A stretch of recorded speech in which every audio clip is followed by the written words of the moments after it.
The transport ship dropped out of hyperspace, and Alara Vance pressed her face against the cold viewport window to see the station that would become her home for the next 2 years. The Vether Military Academy hung in the darkness of space like a metal spider frozen in amber, and behind it a dying red star painted everything in shades of blood and rust. She had read about this place in the briefings back on Earth, and she had memorized every detail she could find, but nothing had prepared her for the sheer size of it. The station was larger than most cities, and it trained soldiers from over 100 different species that served the Kethvari Dominion, and now it would train its first human. The transport docked with a heavy clunk, and Alara gathered her single bag of belongings and walked toward the airlock with her heart pounding against her ribs like a trapped animal. She was not supposed to be here, and everyone knew it. Earth had only made contact with the Dominion 5 years ago, and humanity was still considered a primitive species by galactic standards. Their ships were slow, and their weapons were crude, and their tiny empire consisted of just 8 colony worlds.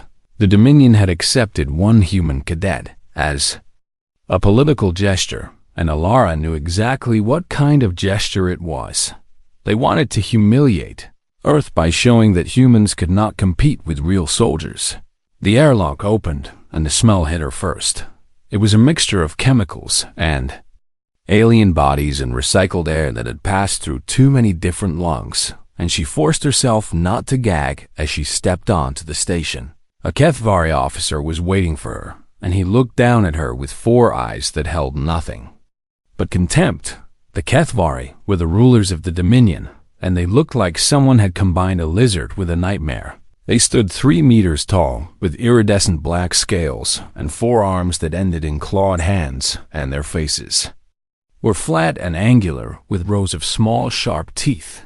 This one wore the uniform of an intake officer, and he did not bother to hide his disgust. "Human," he said, and the word sounded like an insult. "Follow me and do not speak unless spoken to." Alara followed. The corridors of the academy were wide enough to accommodate species of all sizes, and she passed beings that slithered and crawled and walked on too many legs. Some of them stopped to stare at her, and she heard whispers in languages her translator could not parse. She kept her eyes forward and her back straight, and she did not let them see her fear. The intake officer led her to a massive circular chamber, where dozens of other cadets had gathered, and he shoved her toward a group standing beneath a banner marked with the number 17, Cohort 17, he said. "Try not to die too quickly." Then he was gone, and Alara was alone among aliens. She studied her new cohort mates with quick, careful glances. There was a Vrin standing nearby, and he looked like a praying mantis that had learned to walk upright with compound eyes that glittered with nervous energy. His name was the Sick, and she would learn later that his species was considered physically weak but highly intelligent. There was a Gorath who towered over everyone else, and his body was covered in thick plates of natural armor that looked like stone. His name was Korax, and he was staring at Alara with open hostility. There were others too, and none of them looked happy to see a human in their cohort. Before anyone could speak, a door at the far end of the chamber slid open, and silence fell like a hammer. Commander Zorath Vel walked into the room, and Alara understood immediately why every cadet had stopped breathing. He was Kethvari, but larger than any she had seen before, and his scales were so dark they seemed to absorb light. 4 arms hung at his sides, and each one was thick with muscle and covered in old scars. His face was a mask of cold authority, and his 4 eyes swept across the assembled cadets like a predator surveying prey. "I am Commander Zorath Vel," he said, and his voice filled the chamber without effort. "For the next 2 years I will be your instructor and your judge and your executioner." He began to walk among the cohorts, and cadets shrank away from him as he passed. The Vethern Academy has trained soldiers for the Dominion for 3,000 years, and in that time we have learned one simple truth. He stopped in front of Cohort 17, and his eyes found Alara. War does not care about your species or your homeworld or your feelings, and war only cares about strength. And those who lack strength will die. He smiled, and it was the smile of something that had learned to enjoy killing. Cohort 17 will undergo accelerated selection, and this process has a historical mortality rate of 40%. Gasps rippled through the cadets, but Zorath ignored them. He was still looking at Alara, and he leaned down until his face was centimeters from hers. Some species were never meant for war, he said softly. Some species are prey, pretending to be predators, and the universe has a way of correcting such mistakes. Alara met his gaze, and she did not look away. She had grown up in the mining colonies on Titan, where the gravity was different, and the work was brutal, and the weak did not survive. She had watched friends die in tunnel collapses, and she had carried their bodies out with her own hands. She had broken bones and kept working because there was no other choice. This creature thought he knew what strength was, but he had never met a human before. Zorath straightened and turned away from her with a sound that might have been a laugh. Training begins at dawn, he announced to the chamber. Rest while you can, because many of you will not see the end of this week. He walked out, and the doors closed behind him, and the cadets began to whisper among themselves. Korax stepped closer to Alara, and his stone-like face twisted into something ugly. You heard him, human, the Gorath said. You do not belong here, and you will die first, and I hope I am there to watch. Alara looked up at the massive alien, and she thought about all the ways she could respond, but she had learned long ago that words were cheap and actions were what mattered. Maybe, she said quietly, but not today. She walked away to find her assigned quarters, and she did not look back behind. Thesik the Vryn watched her go with something strange flickering in his compound eyes. It might have been curiosity, or it might have been hope.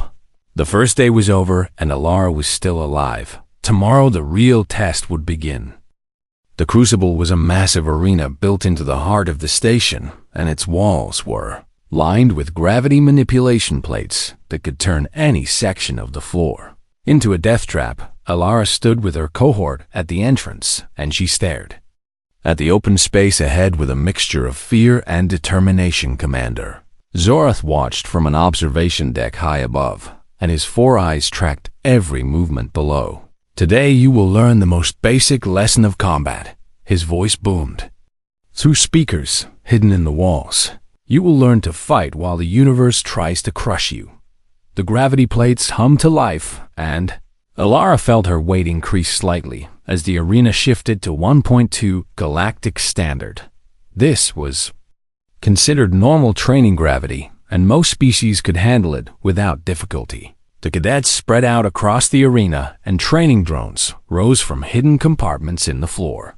These drones would fire stun bolts that hurt but did not kill, and the cadets were expected to dodge and fight back with the practice weapons they had been given. Alara gripped her training staff and moved into a defensive stance. The first drone attacked, and she deflected its bolt with a quick spin of her weapon. She had trained in variable gravity her entire life, because Titan had different gravity than Earth, and the mining stations had artificial gravity that sometimes failed. Her body knew how to adjust, and her muscles knew how to compensate. Then the gravity in her section of the arena jumped to 1.5 GS, and the floor seemed to pull at her bones. She stumbled, but did not fall, and she heard laughter from some of the other cadets. Korax the Gorath was grinning at her with his stone-like face twisted in amusement. The human struggles already, he called out. How pathetic. Alara ignored him and focused on the drone that was circling for another attack. She lowered her center of gravity and widened her stance, and she moved more carefully now, but she kept moving. The gravity jumped again to 1.8 GS, and now each step felt like walking through thick mud. Her training staff felt 3 times heavier, and her arms burned with the effort of holding it up. Blood began to drip from her nose as tiny vessels burst under the pressure. The laughter stopped. Zorath leaned forward in his observation deck, and his claws tapped against the control panel as he watched the human struggle. He had set her gravity zone higher than anyone else, and he had expected her to collapse by now. Instead, she was still standing and still fighting. He increased the gravity to 2.0 GS. Alara felt her knees buckle and her spine compress, and every breath became a battle. Against the weight pressing down on her chest, the drone fired, and she barely managed to deflect the bolt with a clumsy swing of her staff. Her cohort mates had stopped their own training, and they were watching her now. Desik, the Vrin, made a sound of distress, and his compound eyes flickered with something that might have been concern. Korax was no longer laughing, and his rocky face had gone pale because his species struggled above 1.6 GS, and he could not imagine what the human was feeling. Zorath pushed the gravity to 2.3 GS. Alara dropped to one knee, and the impact sent pain shooting through her leg like fire. Her vision blurred and her heart hammered against her ribs, and she could feel her body screaming at her to stay down. She had never felt weight like this before, and every cell in her body wanted to surrender. But Alara Vance had not grown up in a gentle world. She had grown up on Titan, where children learned to work in the mines as soon as they could walk.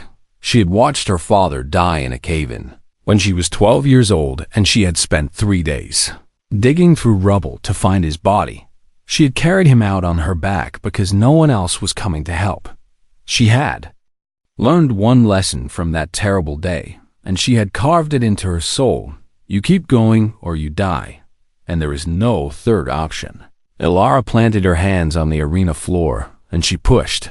Her muscles screamed, and her bones creaked, and blood poured from her nose and splattered on the metal beneath her.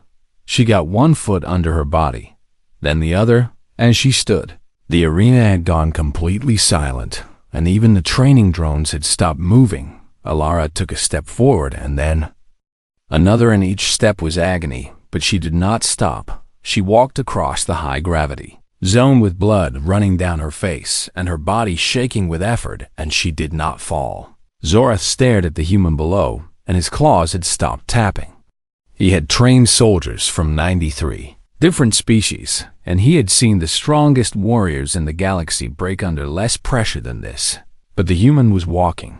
She was bleeding and shaking and clearly in terrible pain, but she was walking. He ended the training session without explanation, and the gravity returned to normal, and Alara collapsed to her knees as the weight lifted from her shoulders. Desik rushed to her side, and his thin insectoid arms helped her stand. That was impossible, he whispered. How did you do that? Alara wiped the blood from her face, and she looked up at the observation deck where Zorath was still watching. My species has a saying, she said quietly. What does not kill you makes you stronger. She did not know that Zorath could hear her through the arena's microphones, and she did not see the way his scales rippled with something that was not anger. Later that night, Zorath sat alone in his quarters, and he stared at a holographic display showing Earth's file in the Dominion database. He read about their homeworld and its heavy gravity and its harsh environments. He read about their evolutionary history and how they had once hunted prey by chasing it until it collapsed from exhaustion. He read about their wars and how they had fought each other for thousands of years with weapons that grew more terrible with each generation. He read about their biology and how their bodies could heal from injuries that would kill most species, and how they could push through pain that should be impossible to ignore. And he read about something called adrenaline that let them ignore their limits when survival was at stake. Zorath closed the file, and he sat in the darkness for a long time. He had thought the human was a joke sent by a primitive species that did not understand real warfare. He'd been wrong. The human was something else entirely, and he did not yet know what that meant. But he knew one thing with absolute certainty. He would break her. No matter what it took, and no matter how long it required, he would find her limit, and he would shatter her. Because if he could not break one small human, then everything he believed about strength and war and the natural order of the universe was a lie, and Commander Zorath Vel refused to accept that possibility. 3 weeks passed and Alara survived every test that Commander Zorath designed for her. He pushed her harder than any other cadet, and he found new ways to make her suffer with each passing day. He put her in the coldest environments and the hottest ones, and he made her run obstacle courses while increasing the gravity with every lap. But she would not break, and his hatred grew deeper with each failure. Something else was happening too, and it was something that Zorath had not expected. Alara was changing her cohort. It started small with little moments that the commander did not notice at first. Desik the Vryn was struggling with the physical demands of training, and his thin insectoid body was not built for heavy gravity or long marches. One night Alara sat with him in the barracks, and she taught him breathing techniques that humans use to manage pain and stress. Your body thinks it cannot continue, she explained, but your body is wrong and your mind controls everything. And if you tell your mind that you can do this, then your body will follow. Desik tried the technique during the next training session, and he lasted twice as long as before. He began to seek Alara out for more advice, and soon other cadets were joining them.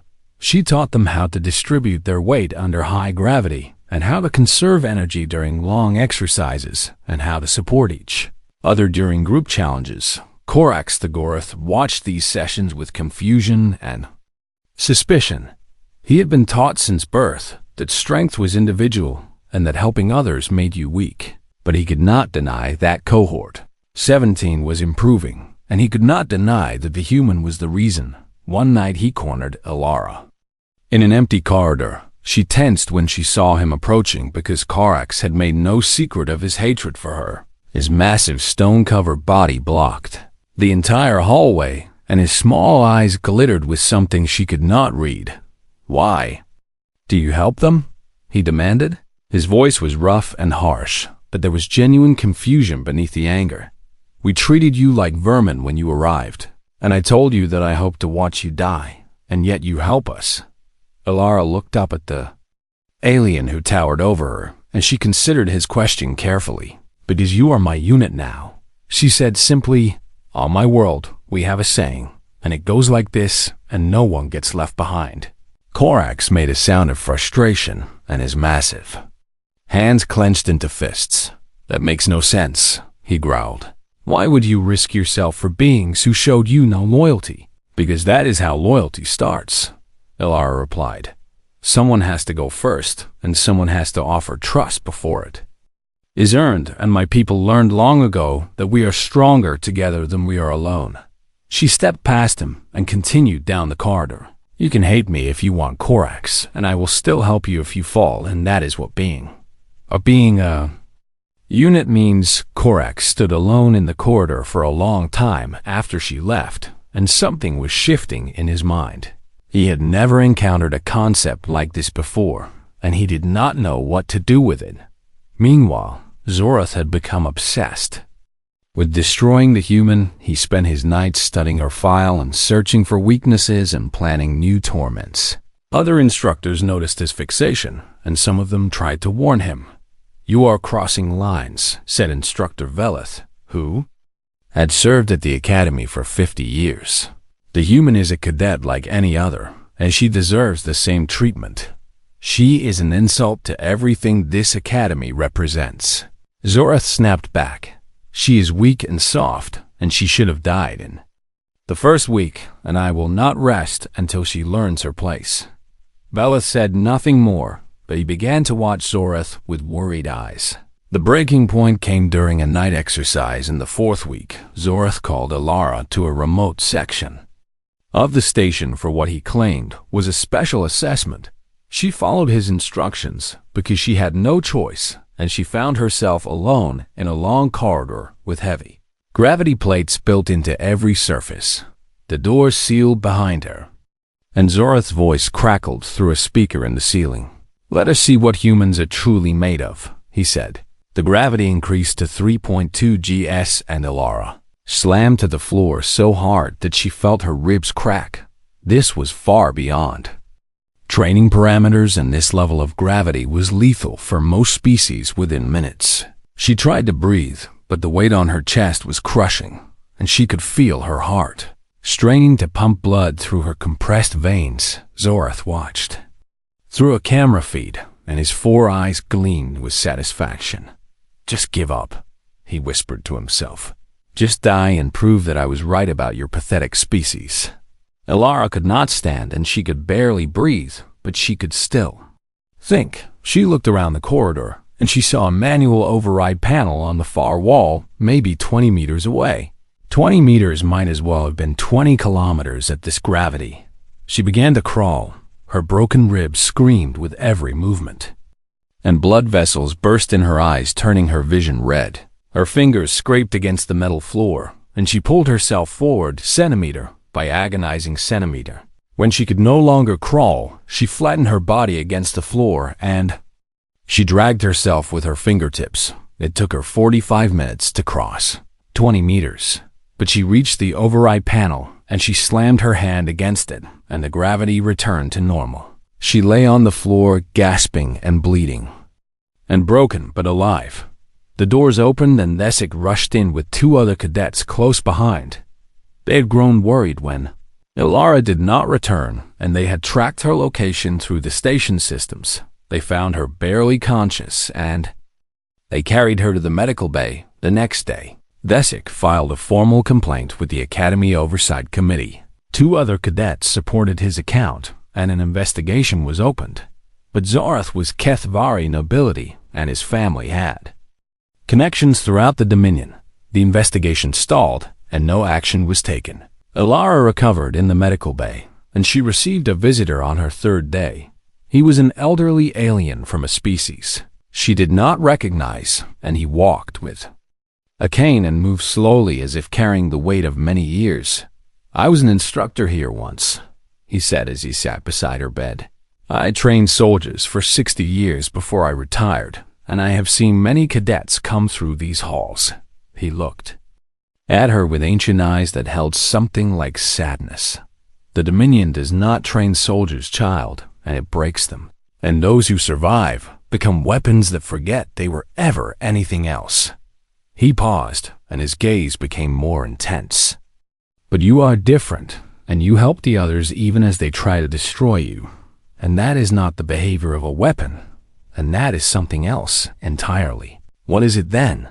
Elara asked. The old alien smiled, and it was the first kind smile she had seen since arriving at the academy. "I do not know," he admitted, "but I hope I live long enough to find out." He left her alone with her thoughts, and Elara stared at the ceiling and wondered what she was becoming. She had come here to prove that humanity belonged among the stars. Now she wondered if she was proving something much bigger than that. The gauntlet was the final test, and every cadet at the Vithern Academy knew its reputation.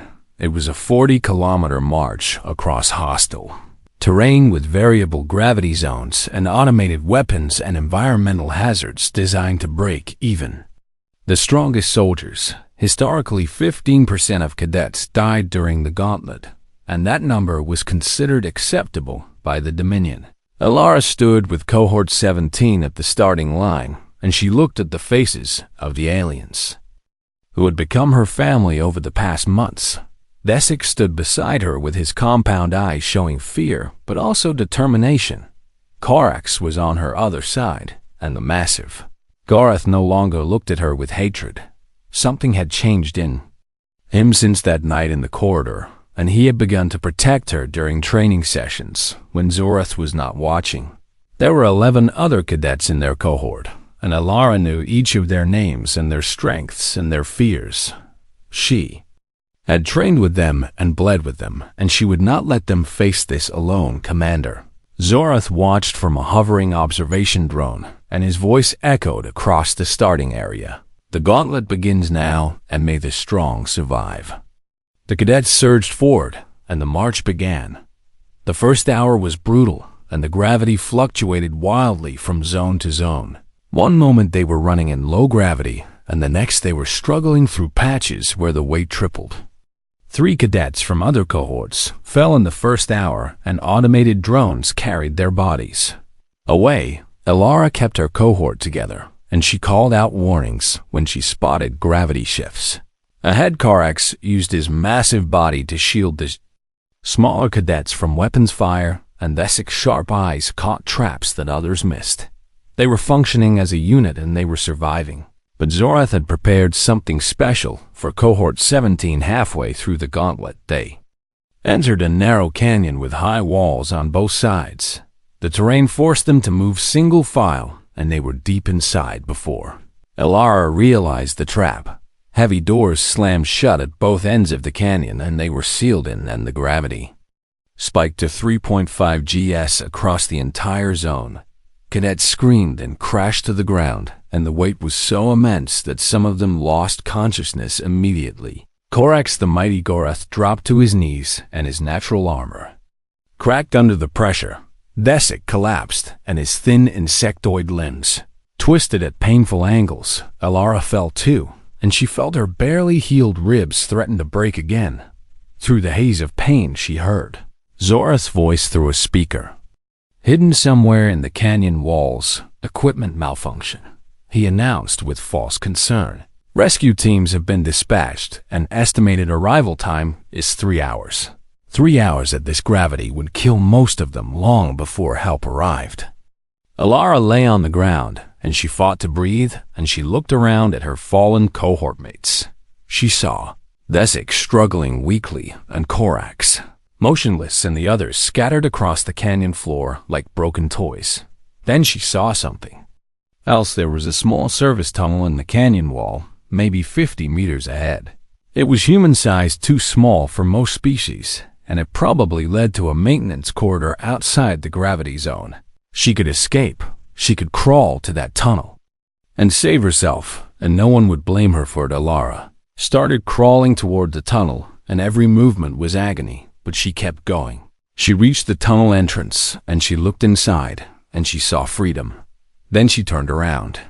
She turned away from safety, and she crawled back into 3.5 GS. She reached Thesik first, and she grabbed his arm and pulled him behind her.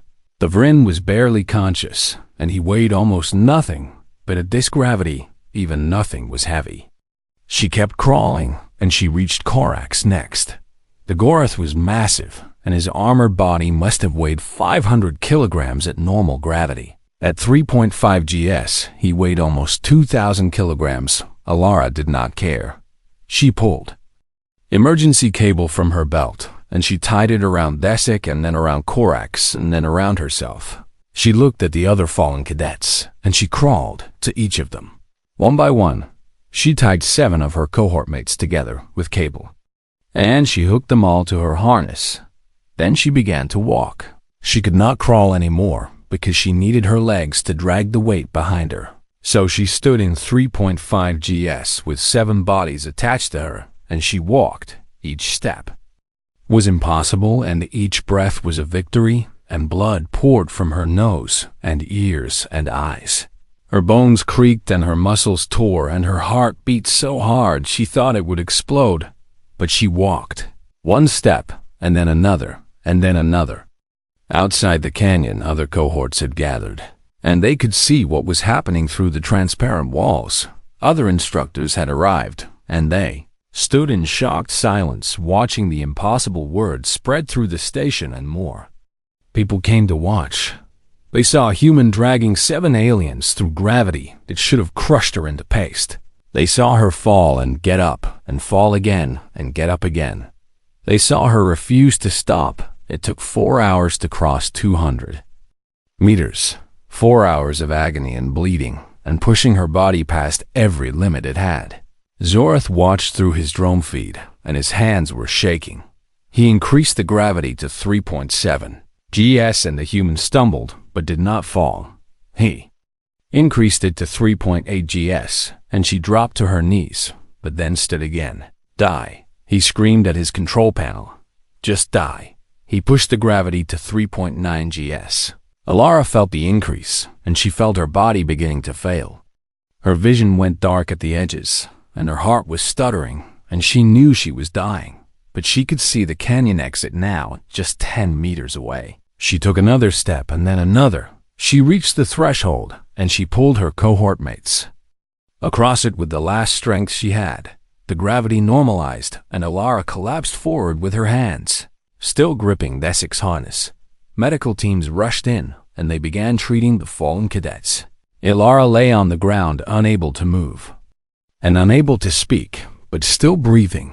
She heard voices around her filled with shock and wonder and something that sounded like awe. She heard someone say that they had never seen anything like it. She heard someone else say that the human had done the impossible. Then she heard nothing at all as darkness finally claimed her.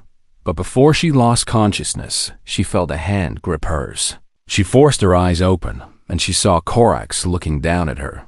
The massive Gorath had tears running down his stone-like face, and his voice was barely a whisper. "Why?" he asked. "Why would you do this for us?" Alara smiled through the blood on her face. "Because you are my unit," she whispered, "and no one gets left behind." Then she closed her eyes and let the darkness take her high above in his observation drone. Zorath stared at the scene below. He had tried to kill them all, and he had failed. And for the first time in 200 years of training soldiers, he did not understand what he was looking at. Alara woke in a medical pod 3 days after the gauntlet. Her body was shattered with 17 fractures and massive internal bleeding and damage to her heart. That should have been fatal, but human medicine had advanced far in the years since. Earth joined the galactic community, and the doctors had put her back together piece by piece. She opened her eyes and saw Desic sitting beside her bed. The Vrin made a clicking sound of joy, and his compound eyes glittered with tears. "You are awake," he said. "We thought we had lost you." Alara tried to speak, but her throat was too dry, and Desic quickly gave her water. What happened? She managed to ask. Desic told her everything.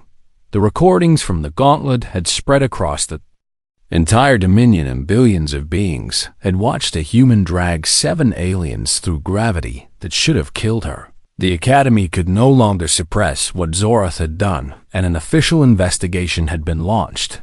More importantly, the political situation had exploded.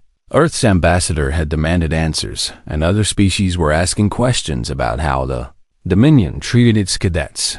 For the first time in centuries, the Cathvari were facing real criticism from their vassal species. "There will be a tribunal," Desic explained. "Commander Zorath will face judgment, and you will be asked to testify." Alara nodded slowly, and she felt exhaustion pulling at her, but she forced herself to stay awake. "The others?" she asked. "From our cohort." Desic's face softened. "All alive because of you, and Korax had 3 cracked plates in his armor and internal injuries, but he will recover, and the others are healing too." He paused, and his voice became quieter. "They want to see you when you're strong enough, and they want to thank you." The tribunal took place 1 week later in the Academy's Great Hall. Alara attended in a hover chair because she still could not walk, and her cohort mates surrounded her like an honor guard. Commander Zorath stood before the tribunal, and his scales had lost their shine, and his 4 eyes were dull with something that might have been defeat. The evidence against him was overwhelming, and the recording showed everything he had done. But the tribunal took an unexpected turn. When it came time for testimony, the cadets of Cohort 17 did not focus on Zorath's crimes. They talked about Alara. Korax spoke first, and his deep voice filled the hall. "I came to this academy believing that strength meant crushing others, and I was taught that helping the weak made you weak. And I hated the human when she arrived because she seemed like everything I despised." He paused and looked at Alara. "I was wrong, and she showed me a different kind of strength, and she showed me that true power comes from lifting others up, not pushing them down. And I am alive because a human refused to save herself when she could have saved us all." Desic spoke next, and then others, and each of them told the same story. They talked about how Alara had helped them and trained them and turned a group of hostile strangers into a family. The tribunal had been convened to judge Zorath, but it became something else entirely. It became a judgment of everything the Dominion believed about strength and war and the nature of species in closed sessions. The Dominion leadership debated what they had witnessed. The humans were primitive by galactic standards, with slow ships and crude weapons in a tiny empire. But they had seen something terrifying in that canyon.